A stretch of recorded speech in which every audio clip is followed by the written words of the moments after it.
Yes, welcome to this channel, and I know some of you have been asking what is now coming in.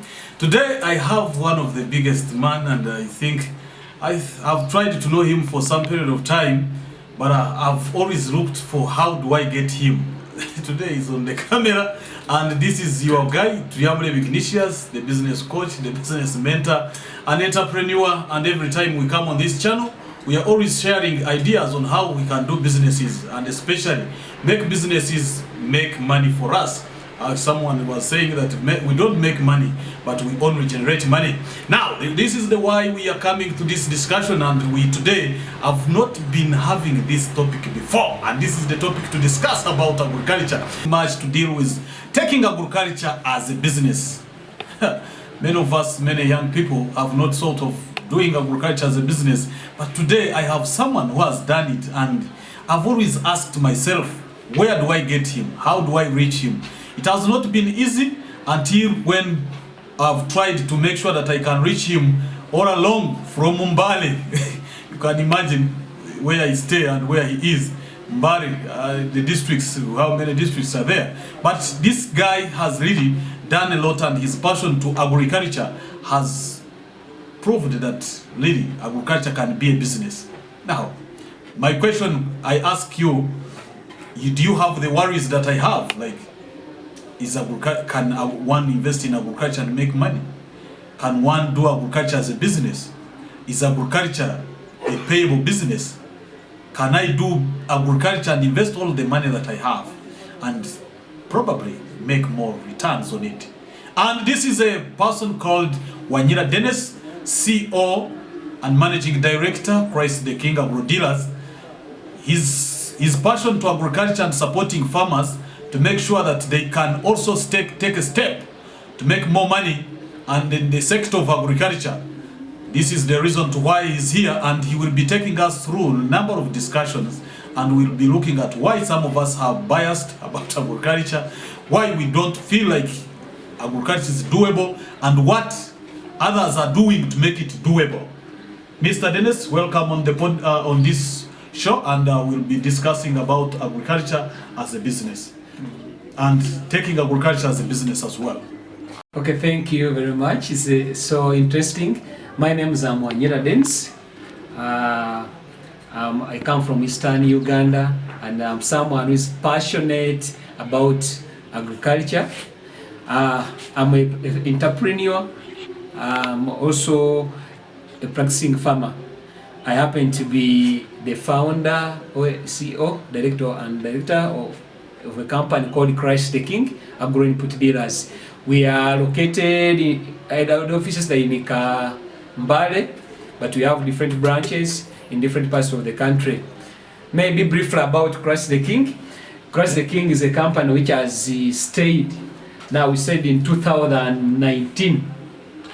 And 2019, and surprisingly, you know what? We started with 700,000 to start up a small business. But as I speak right now, we have grown big, and are still growing. So Christ the King as a company, we do source and also supply agricultural inputs like fungicides, pesticides, insecticides. We have vegetable seeds, we have farm tools. And besides that, we also do what we call extensional services or advisory services. We also do what we call project management. I know there are some farmers outside there. Like, when you look at agriculture today, many people, either you have studied medicine, either you have studied which profession, whoever is getting money is coming back to agriculture. But now, this is one of the things that has much touched my heart, that I personally do practice agriculture. That we as a company, we have what you call passive farmers, and we have those ones that we call active farmers. Now, a passive farmer is someone who he has the money, he has passion for agriculture, but he has no time to be on a farm, he has no time, he doesn't even understand what agriculture is. So as Christ the King, we have a service we offer of managing agricultural enterprises. You have a farm, you want someone to manage for you, we come in, we do for you cost benefit analysis, we show you whether where you are going to invest money, is it viable or not. Then also, so we manage for the project until we hand it over when it has reached the time of bringing the fruits. But all these stages where it needs technical support, Christ the King is always ready to work with you from the step number 1 up to the last step. Now, I just have this question, and I feel always get challenged. The difference between a peasant and a farmer, because many want to consider them like, I'm a farmer. Yes. And I always like, what is the difference between a farmer and a peasant? Okay. Yeah, in fact, I remember when we were young, I remember teachers used to ask us that what's the profession of your parents, and most of us used to say our fathers are farmers, but in actual sense, when you come to real understanding of the word, a peasant is someone who is carrying out agriculture using rudimentary tools and in rudimentary practices. But a farmer is someone who is informed, who understands the real pillars of agriculture. He uses modern way of doing farming in an informed ground. So whatever he does, he has a reason and does it in a good way. But a peasant uses rudimentary methods of doing farming. This is where you find, like for example, like a peasant, he wants to plant, for instance, like a tomato. You find he wants to spray maybe an insecticide. You'll just get a basin, mix a chemical, using not even dressed with a spray suit. He gets a broom, then he begins and be spraying his tomatoes. That's rudimentary. That's not the way you do farming. So those ones can be considered as peasants.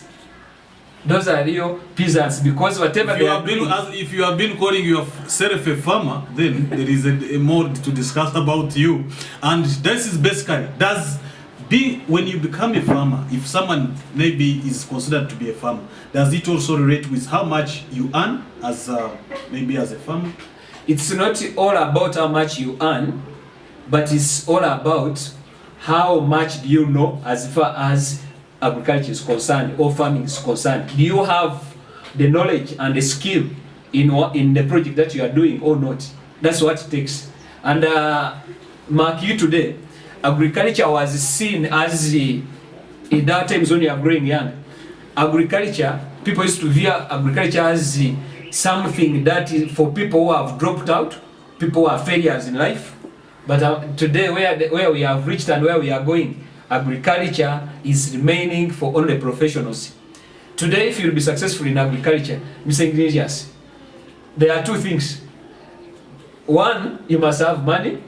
Okay. Two, you must have the knowledge. So if you are doing farming, you have money and you don't have knowledge, don't expect to get money in agriculture. And I advise you, please don't go there unless you are sure you have money to run the project. Secondly, you have the knowledge, the skill that it takes for you to manage that project in order to realize what we call profits out of farming. That is when I know you are doing farming as a business.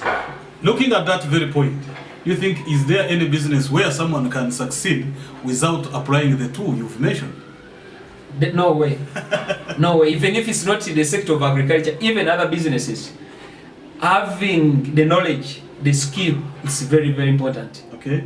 Many farmers, have seen them, they go in farming and he has no clue about what he's doing. He keeps on calling a fellow farmer. Alex, I saw you last time you grew watermelon. Which chemical did you use? But realizing the problem the other farmer or a peasant, the problem he had is not the same problem you're having here. So even he goes in a project, he's not aware which enemy, which type of pests are going to attack him. He doesn't understand which type of diseases are going to understand him. They just go, plant, do weeding, and begin gambling with the chemicals and other inputs. So at the end of the day, when you carry out what you call cost-benefit analysis in the project, you realize that farmer is playing just in business, is not making any money. That's why you see in Africa and Uganda, farmers are the hard-working people, but they're not realizing money out of what they're doing. Don't you think this is one of the reasons what has discouraged many people to think agriculture can be a hard business? Agriculture is not hard business. It's, in fact, let me talk about our country, Uganda. Anyone who's doing farming in Uganda, first when you look at the climate is very good, favors farming. Secondly, look at the natural resources. When you stand here, you look at the mountains. Rivers are flowing everywhere. Other countries, you'll not find there's no water.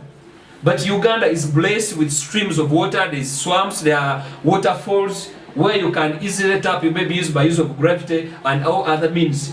So farming in Uganda is so profitable as long as you understand these 5, may I call them 5 pillars. I never said them at school, but I learned them out of being consistent and practicing farming.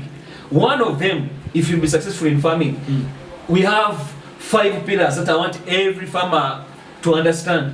One is a seed. Many farmers, if you mess up with a seed, then you have messed up with everything. Even if you bring good fertilizer, you bring good fungicides, you bring good insecticides, as long as the seed wasn't good, you will not get the results. Why? A seed contributes 75% of the total output you'll get. Let me bring a simple example. If you're in the sector of crops, growing crops, you go and buy a local tomato variety, for example, like Rio Grande. Rio Grande, even if you give good fertilizer, you do weeding, you do other management practices, it will not exceed 10 fruits. It can give you like 10, 8. You find other varieties that are putting 5 tomatoes, fruits on a crop. Remember, it's the same insecticides. That crop is taking the same fungicides, the same type, but the same time of maturity. So you find a farmer has a very big 1 acre and says, I have 1 acre of tomatoes, but when it comes to harvesting, he's not getting money out of it. Why? He's only waiting for 5 tomatoes on 1 crop. You find, and that's how peasants are suffering also there. That is brought. Brings us to the end of this discussion, and really there is a lot to learn. And I think for those that will need his for his guidance and maybe advice on agriculture, the contacts are down there. You will easily contact him on one-on-one, because we were trying to look at some of the areas how we can improve agriculture and do agriculture as a business, because agriculture is an industry which is still virgin and which can accommodate all millions of Ugandans. True. Actually, I'm sure that those who are on the street looking for jobs, this sector can consume you all. When we come back, we'll be looking at why and where do I, when and how can I make myself one of a proud farmer in Uganda.